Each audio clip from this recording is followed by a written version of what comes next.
Hello, this is Gary Audin, and I'm bringing you to this EDUcast. DID is the real deal, asking the right questions when selecting a wholesale DID provider. And with me today is VoIP Innovations. And VoIP Innovations is in this business, and you can talk about these concerns and considerations with a great deal of credibility. With me today is Jason Topolchi.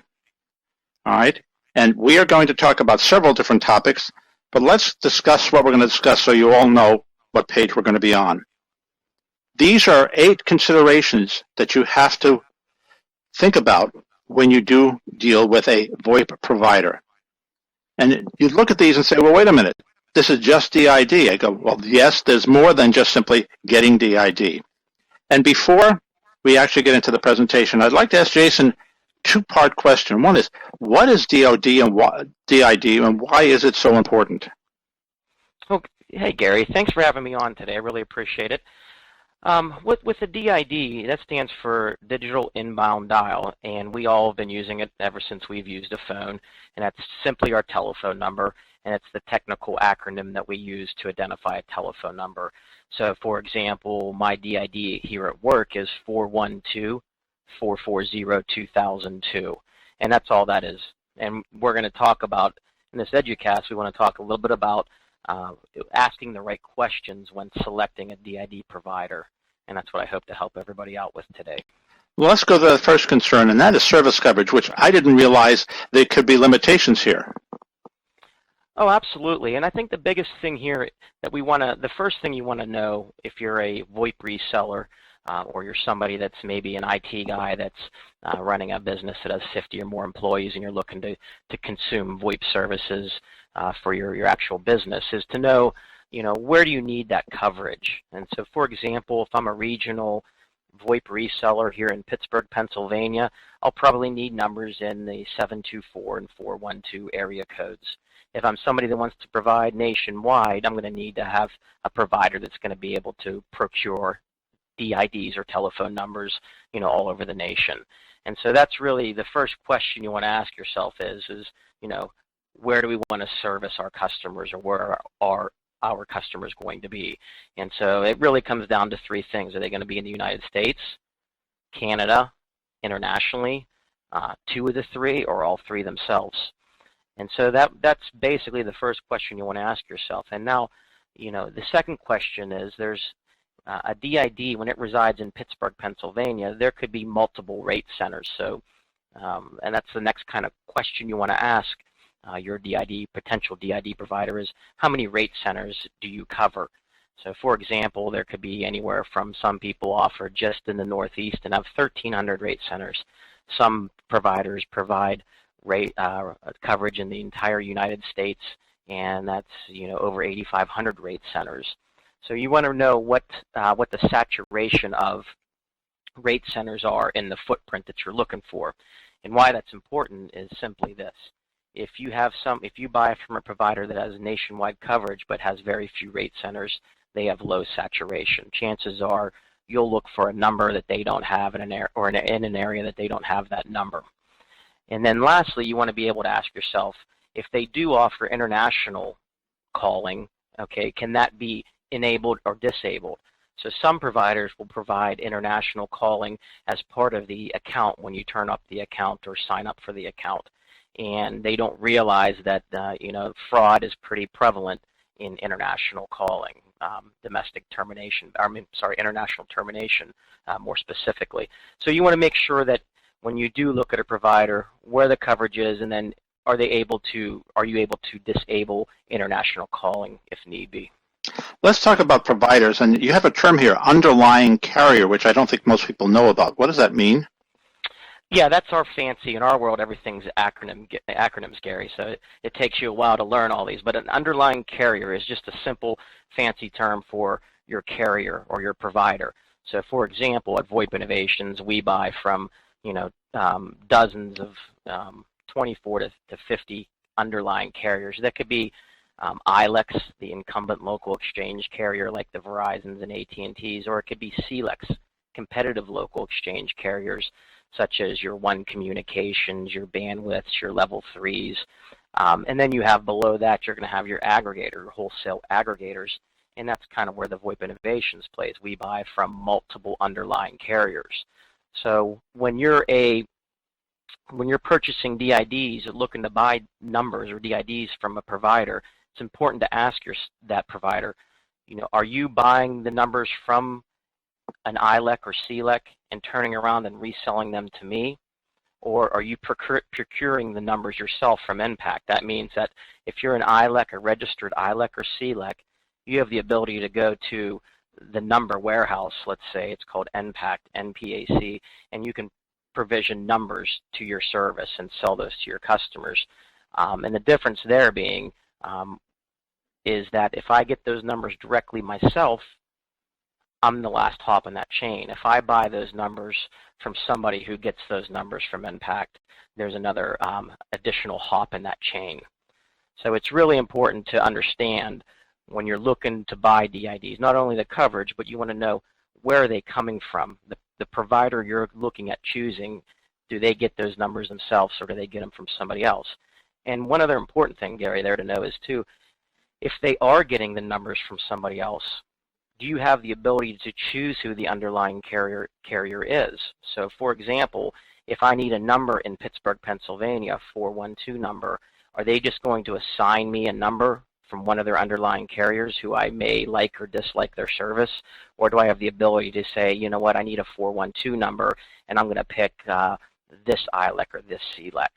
And then on top of that, I think a good underlying carrier should always provide performance metrics on the underlying carriers that they choose from. So when I'm looking for a DID provider, I expect that DID provider to give me metrics on their service and whoever they're purchasing those DIDs from their service as well.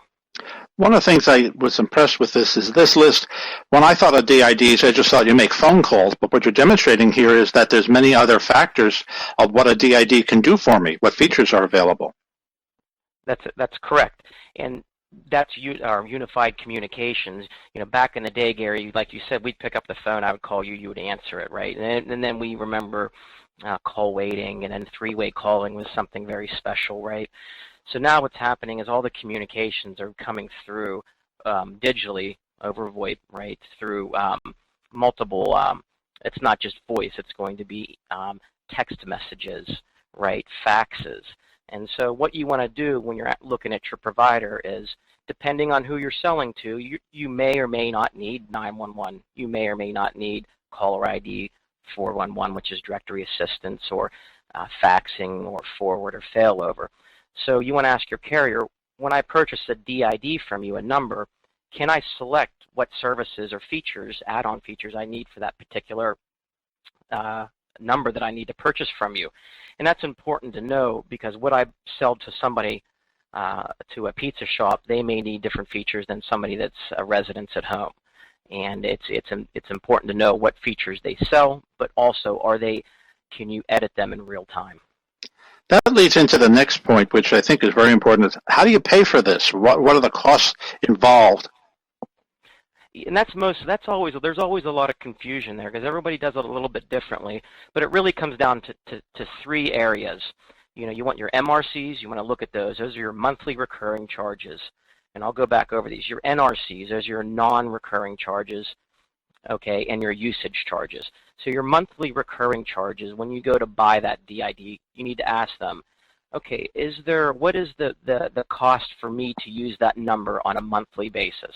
And that's your MRC. And they're going to say somewhere between, let's just call it $1. So they'll say it's $1 to use that MRC, or to use that DID, and we're going to bill you $1 every month.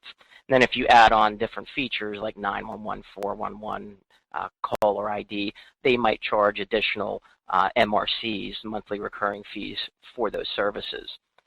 Then you want to ask them, okay, well, when I do purchase a number from you and I add all these features, are you going to give me any NRCs or any non-recurring charges? And these are typically, they call them like an activation fee. I'm going to charge you one time $1 when you activate this DID. And then it could be usage surcharges and porting fees as well. Those are all NRCs. They only happen one time, not on a consistent basis. And then thirdly, you want to ask how are you going to bill me for my usage? Some people bill per minute. So when I buy this DID and somebody receives a call or makes a call on that DID, receives a call on that DID, how much am I going to be charged per minute for that? Or they'll do it on what's called a channel or a concurrent call session, meaning that you can buy 10 concurrent call sessions. That means we could have 20 DIDs and only have 10 concurrent call sessions because we're betting that no more than 50% of the users are going to be on at any given time. And there's a lot more challenges, and you have to be a little bit more experienced to run that successfully. But in a nutshell, like I said, there's the three types of categories. Now, when you talk about non-recurring charges, you mentioned number porting. What is that, and why is it valuable? Well, if you're going to choose somebody to purchase DIDs from, when I go out and I sell, say I'm a VoIP reseller and I'm going to go out and I sell somebody a pizza shop, chances are that pizza shop's not going to want to purchase a new number. He's going to have an existing number that he's been using for probably years, and he's going to want to keep that. But he's also going to want to use our services. So he's able to port that number, much like we've all done when we went from AT&T to Verizon, from Verizon to Sprint, except for those processes in the mobile world are a lot more efficient than in the VoIP and traditional telephony. So what you want to look for is you want to say to your potential DID provider, what does your porting process look like? If I had a customer that I wanted to, that has 3 numbers and I want to port them to your service, put them on your service, is it a paperless number porting process?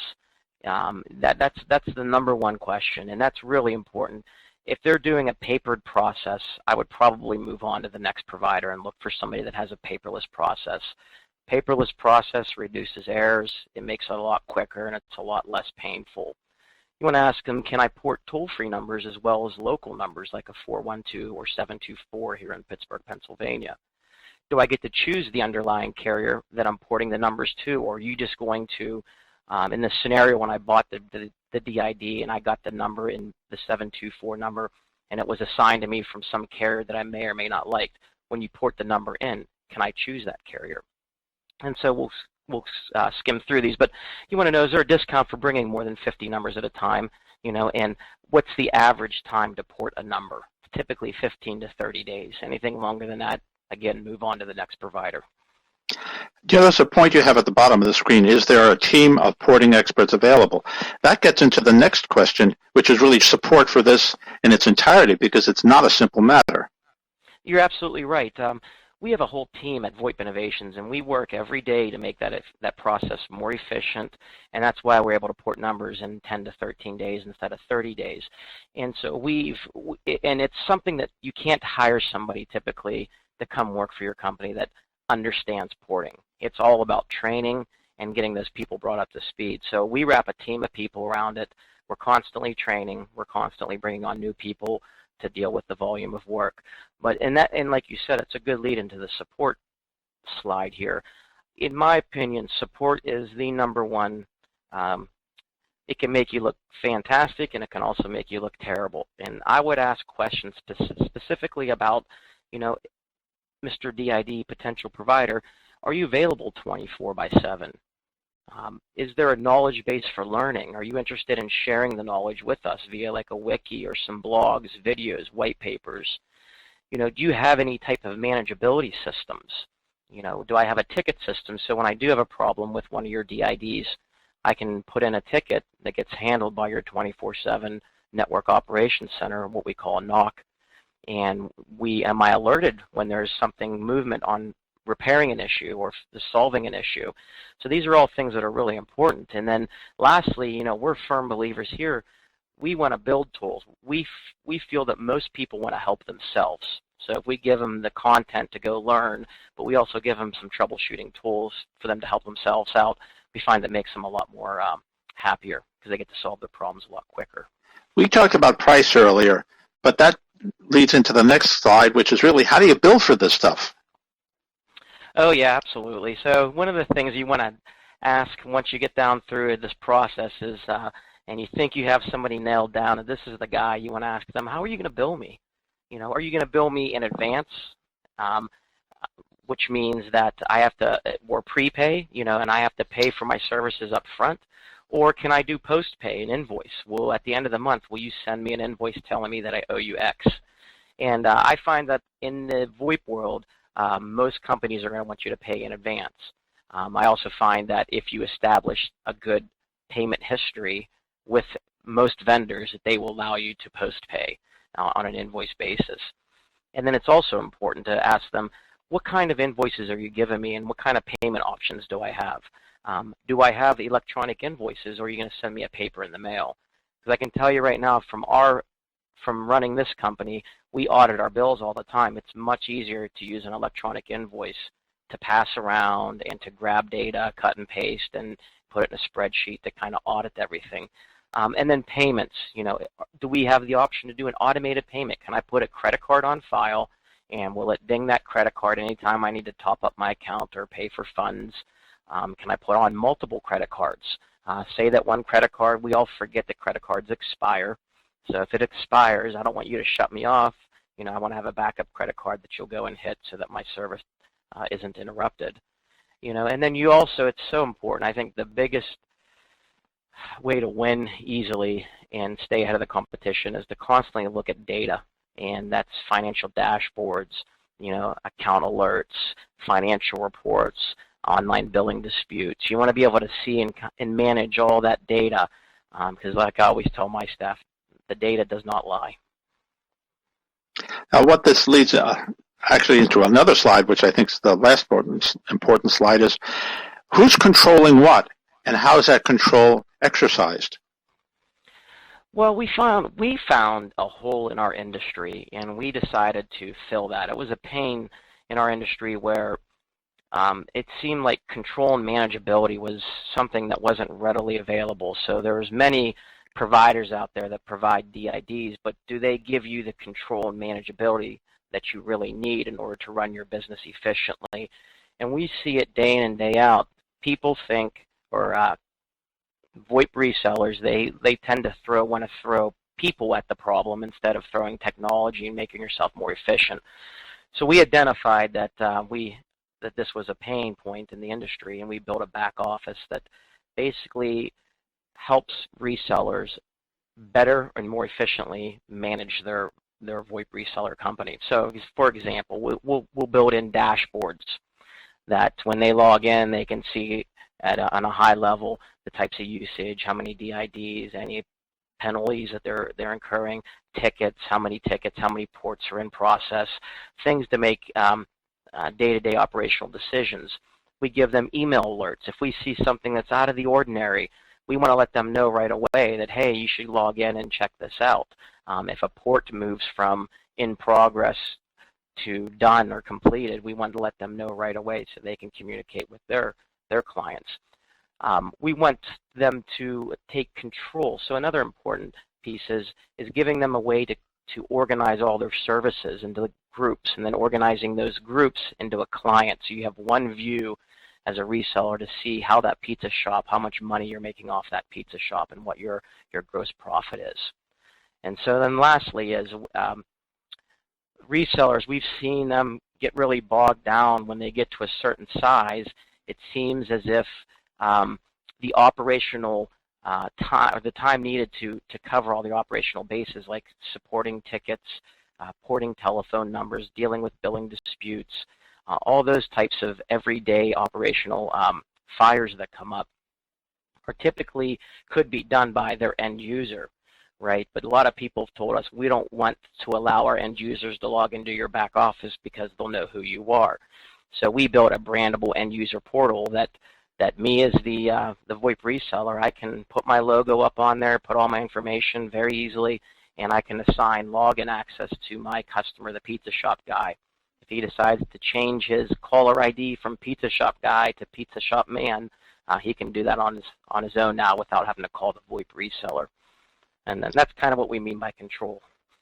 Well, you are telling us about all this stuff, and you are definitely in this business, but a lot of people listening don't know who VoIP Innovations is.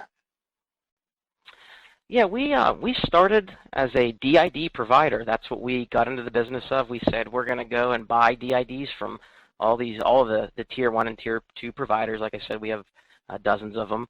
and we're going to sell outbound and inbound origination and termination services. And what we found out was that we built a pretty nice software, what we call our back office, Titanium 3, that does a lot of the functions, or all the functions we just spoke about.